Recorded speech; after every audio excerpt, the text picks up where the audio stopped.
Kita semua telah mengetahui bahwa Allah adalah satu-satunya Rabb atau Tuhan alam semesta yang menciptakan kita dan orang-orang sebelum kita, yang menjadikan bumi sebagai hamparan untuk kita mencari nafkah, dan yang menurunkan hujan untuk menyuburkan tanaman sebagai rejeki bagi kita. Setelah kita mengetahui demikian, hendaklah kita hanya beribadah kepada Allah semata dan tidak menjadikan baginya tandingan atau sekutu dalam beribadah. Allah Ta'ala berfirman yang artinya, Dialah yang menjadikan bumi sebagai hamparan bagimu dan langit sebagai atap. Dan Dia menurunkan air hujan dari langit, lalu Dia menghasilkan dengan hujan itu segala buah-buahan sebagai rejeki untukmu. Karena itu janganlah kamu mengadakan sekutu-sekutu bagi Allah, padahal kamu mengetahui. Surah Al-Baqarah ayat 22.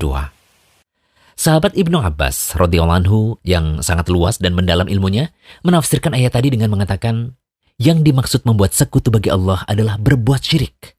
Syirik adalah suatu perbuatan dosa yang lebih sulit atau sangat samar untuk dikenali daripada jejak semut yang merayap di atas batu hitam di tengah kegelapan malam.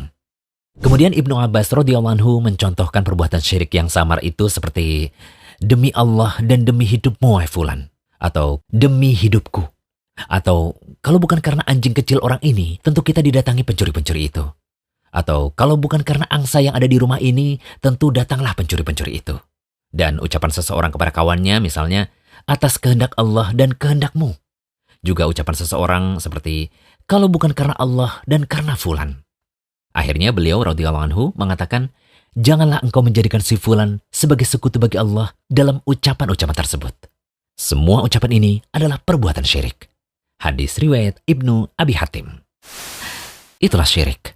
Ada sebagian perbuatan yang telah diketahui dengan jelas bahwa perbuatan itu adalah syirik, seperti menyembelih, bernadar, berdoa, meminta dihilangkan musibah atau istighosah kepada selain Allah, dan terdapat pula bentuk syirik seperti yang dikatakan Ibnu Abbas dalam hadis tadi, yang sangat sulit dikenali atau sangat samar. Nah, syirik seperti ini ada dua macam. Pertama, syirik dalam niat dan tujuan. Ini termasuk perbuatan yang samar karena niat terdapat dalam hati, dan yang mengetahui hanya Allah Ta'ala. Seperti seseorang yang sholat dalam keadaan ingin dilihat atau riya, atau sum'ah, ingin didengar orang lain. Tidak ada yang mengetahui perbuatan seperti ini, kecuali Allah Ta'ala. Kedua, syirik yang tidak diketahui oleh kebanyakan manusia. Syirik seperti ini adalah seperti syirik dalam ucapan selain perkara i'tiqad atau keyakinan. Nah, syirik semacam inilah yang akan kita bahas pada kesempatan kali ini. Salah satu di antara bentuk syirik yang sering diucapkan oleh lisan manusia, tetapi belum banyak yang mengetahui bahwa perkataannya termasuk dalam perbuatan syirik, adalah mencela makhluk yang tidak dapat berbuat apa-apa. Misalnya nih, bencana ini biasa terjadi karena bulan ini adalah bulan suruh. Atau mengatakan begini, sialan, gara-gara angin ribut ini nih, kita jadi gagal panen. Ya, sebagian orang begitu mudah mengucapkan perkataan-perkataan seperti tadi. Padahal makhluk yang kita cela tersebut tidak mampu berbuat apa-apa kecuali atas kehendak Allah.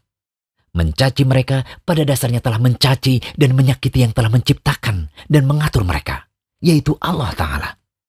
Dalam sebuah hadis qudsi, Rasulullah SAW bersabda, Allah Ta'ala berfirman, manusia menyakiti aku. Dia mencaci maki masa atau waktu, padahal aku adalah pemilik dan pengatur masa. Akulah yang mengatur malam dan siang menjadi silih berganti. Hadis riwayat Bukhari dan Muslim dari Abu Hurairah. Rasulullah SAW juga bersabda, janganlah kamu mencaci maki angin. Hadis riwayat Tirmidzi. Syekh Al-Albani mengatakan bahwa hadis ini sahih. Dari dalil-dalil ini terlihat bahwa mencaci maki masa atau waktu, angin, hujan, dan makhluk lain yang tidak dapat berbuat apa-apa adalah terlarang. Larangan ini bisa termasuk syirik akbar atau syirik yang mengeluarkan seseorang dari Islam jika diyakini makhluk tersebut sebagai pelaku dari sesuatu yang jelek yang terjadi. Meyakini demikian berarti meyakini bahwa makhluk tersebutlah yang menjadi hal baik dan buruk. Dan ini sama saja dengan menyatakan ada pencipta selain Allah. Namun, jika diyakini yang menakdirkan adalah Allah, sedangkan makhluk-makhluk tersebut bukan pelaku dan hanya sebagai sebab saja, maka seperti itu termasuk keharaman. Tidak sampai derajat syirik. Tapi apabila yang dimaksudkan cuma sekedar pemberitaan, seperti mengatakan, aduh, hari ini sangat panas sekali, sehingga kita menjadi capek. Nah, ucapan seperti ini tanpa tujuan mencela sama sekali, maka seperti ini tidaklah mengapa. Untuk itu, kita harus berhati-hati dalam berucap. Sebagaimana sabda Rasulullah Sallallahu Alaihi Wasallam, sesungguhnya ada seorang hamba berbicara dengan suatu perkataan yang tidak dia pikirkan. Lalu Allah mengangkat derajatnya disebabkan perkataannya itu. Dan ada juga seorang hamba yang berbicara dengan suatu perkataan yang membuat Allah murka dan tidak pernah dipikirkan bahayanya. Lalu dia dilemparkan ke dalam jahanam. Hadis riwayat Bukhari. Semoga pembahasan ini menjadikan kita lebih berhati-hati dalam berucap. Hanya Allah yang memberi taufik dan hidayah. Jangan lupa kunjungi rumaiso.com. Update setiap hari, insya Allah.